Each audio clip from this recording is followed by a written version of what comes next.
Good evening friends. நேத்து ஸ்கூல்ல நான் கேட்ட அந்த ஒரு புனிதை யாருன்னா, செயின்ட் ஃபிலோமினா. இவங்க ரொம்ப இளம் வயது புனிதை.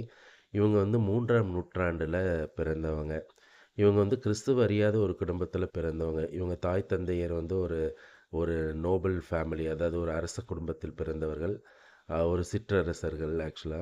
இவங்களுக்கு வந்து கிறிஸ்துவோட பக்தி இல்ல. இவங்க வேற்று தெய்வங்கள வணங்கிட்டு வந்தவங்க. இவங்களுக்கு ரொம்ப நாளா குழந்தையே பிறக்கலன்னு சொல்லி ரொம்ப கஷ்டப்பட்டு அவங்க பேரண்ட்ஸ்லாம் கண்ணீர் விட்டு அழுவுறாங்க.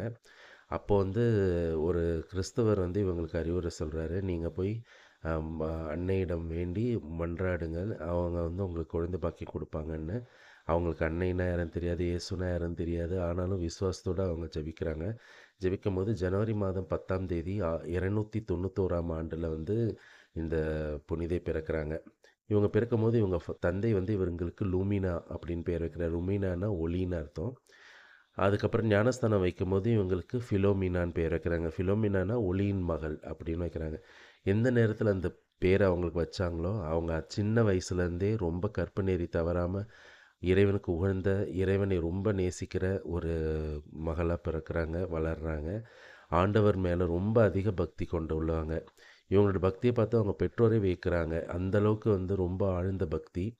ஆண்டவருக்கு மட்டுமே நான் பிறந்திருக்கிறேன். என்னோட கருப்பு அவருக்கு தான் சொந்தம்ன்ற அளவுக்கு அவங்க ஆண்டவர நேசிக்கிறாங்க. ஆனா, அந்த இவங்க 13 வயதில இருக்கும்போது மிகவும் அழகு வாய்ந்த ஒரு பெண்ணா இருக்கிறாங்க. இத அந்த நாட்டின் கிரேக்க நாட்டின் அரசன் வந்து பார்க்குறான். திலியோசிலியன்ற ஒருத்தவன்.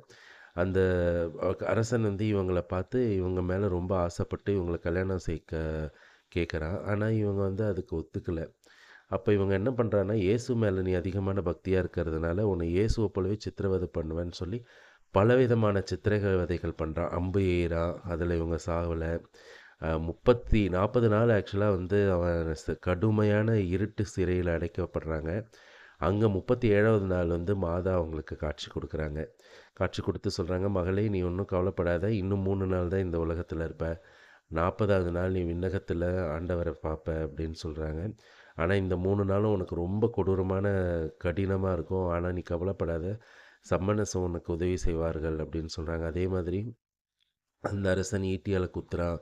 அம்புகளை எய்து காயப்படுத்தி தர தரன்னு இழுத்துட்டு போறான் ரோம நகரில. எல்லாம் கொடுமைகளும் அனுபவிக்கிறாங்க. ஆனா அந்த காயங்கள்லாம் மறைஞ்சிடுது. அவன் ரொம்ப எரிச்சல் அடைஞ்சு இவங்க கழுத்துல வந்து நங்கூரத்த கட்டி தண்ணீல இறக்கி விடுறான். அப்பயும் சம்மனசங்க வந்து காப்பாத்துறாங்க. அதுக்கப்புறம் தீ கொளுத்தி நெருப்பு பந்தத்தாலான அம்புகளை எய்றான். அந்த அம்புகள் வந்து இவங்க மேல வராம இவங்க கிட்டேருந்து ஆப்போசிட் சைடுல யார் எய்தார்களோ அவங்களே போய் சாவடிக்குது. இப்படிலாம் அவன் பண்ணிட்டு இருக்கான். கடைசி நாள் 40வது நாள் ரொம்ப எரிச்சல் அடைஞ்ச அந்த அரசன் வந்து ஈட்டியால அவங்க கழுத்துல குத்தி கொலை பண்ணிடுறான். கொலை பண்ணதும் இவங்கள வந்து கேட்டகம்பன் ஆஃப் பிரிசில்லான்னு ஒரு கல்லறையில வந்து அடக்குறாங்க. அந்த கல்லறைகள் இன்னும் இருக்கு.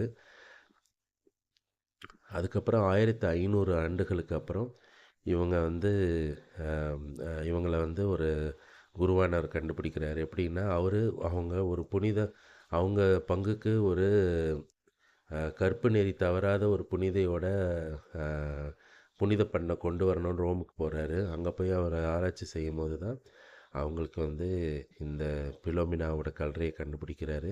அந்த கல்லறை மேல வந்து ஆக்சுவலா அவங்களுக்கு அவர் பார்த்தது என்னன்னா, அ அ "பேஸ்டா காம் ஃபிலோமினான்னு" போட்டிருக்கு. அப்படின்னா, "piece B and you Philomena" அப்படின்னு எழுதப்பட்டது. அதில ஒரு குப்பி இருக்கு. ஒரு சின்ன குடுவை மாரி. அந்த குடுவையில ஃபிலோமினாவோட உடம்புலேருந்து வந்த ரத்தமா கருதப்படுற ஒரு சிவப்பு நிற காய்ந்த திரவம் இருக்கு. அதுக்கப்புறம் அவங்கள எய்த அம்புகள் இருக்கு. ஸோ அந்த இத ஊர்வலமா அவர் வந்து அந்த குருவானவர் கொண்டு போறாரு. கொண்டு போய் மகிமைப்படுத்துறாரு. ஆனா அந்த அவங்க உடம்ப தோண்டி எடுத்ததும் அதில அது 1300 ஆண்டுகளுக்கு முன்னாடி இறந்தவங்களோட எலும்புக்கூடு அப்படியே இருக்கு. அவங்க மண்ட ஓடு எலும்புகள். அத வச்சு வழிபடுறாங்க. அதில அவங்க மேல வைத்து மந்திரிக்கப்பட்ட எண்ணெயால நெறைய புதுமைகள் நடக்குது. அந்த புதுமைகள வச்சு இவங்களுக்கு புனிதர் பட்டம் வந்து குடுக்குறாங்க. அதில புனிதர்களோட வாழ்க்கை சரித்திரம், அவங்க நடைமுறை, அவங்களோட பிறப்புலேருந்து இறப்பு வரைக்கும் நல்லா ஆராய்ந்து அப்புறமா தான் புனிதர் பட்டம் குடுப்பாங்க. ஆனா, இந்த எந்த ஃபார்மாலிட்டியும் இல்லாம இவங்க பேரால் நடக்கிற புதுமைகள மட்டுமே வச்சு புனிதர் பட்டம் கொடுக்கப்பட்ட ஒரு புனிதை வந்து இவங்க தான். இவங்க வந்து இவங்கள எப்படிலாம் வெளிப்படுத்துகிறாங்கன்னா, கிட்டத்தட்ட ஒரு 3, 4 பேருக்கு வந்து இவங்க வெளிப்படுத்துகிறாங்க. முதல்ல ஒரு சாதாரண தொழிலாளிக்கு வந்து இவங்க எப்படி இறந்தாங்கன்றத வெளிப்படுத்துகிறாங்க. அந்த தியோக்ளேஷியன் மூலமா கொல்லப்பட்டத.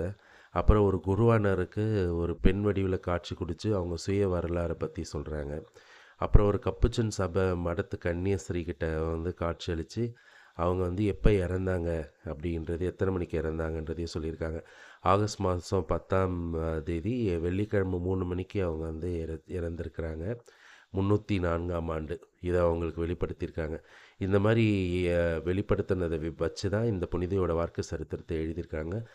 மகா கண்ணிமை வாய்ந்த ஒரு புனிதை, மகா ஒழுக்கமா வாழ்ந்த மூலம் ரொம்ப ரொம்ப ஒரு அ சக்தி வாய்ந்த ஒரு கன்னி, ஒரு மார்டைர், ஒரு வேத சாட்சியா வாழ்ந்துட்டுருக்க ஒரு புனிதை. இவங்க வந்து பல விஷயங்களுக்கு வந்து அ பாதுகாவலியா இருக்கிறாங்க. கர்ப்பிணி வரை தேராத கன்னியர்கள், துன்பப்படுத்தப்படுறவங்க, சிறையில வாடுறவங்களுக்கெல்லாம் வந்து பாதுகாவலியா இருக்காங்க. ஸோ இந்த மாரி ஒரு புனிதையை நாம் வந்து பெற்றதுக்கு கடவுளுக்கு நன்றி சொல்லி, நாமும் இதே போல் கடவுள் மேலே உண்மையான பக்தியோடு உறுதியோடு இருந்தால் அவர் நமக்கு உதவி செய்வார்ன்றது எவிடன்ஸாக இது இருக்குது. இந்த சேனலை சப்ஸ்கிரைப் பண்ணுங்கள். உங்களுக்கு தெரிஞ்சவங்களுக்கெல்லாம் ஷேர் பண்ணி இந்த புனிதர்களுக்கு அவங்களும் தெரிஞ்சுக்கிறதுக்காக உதவி பண்ணுங்கள்.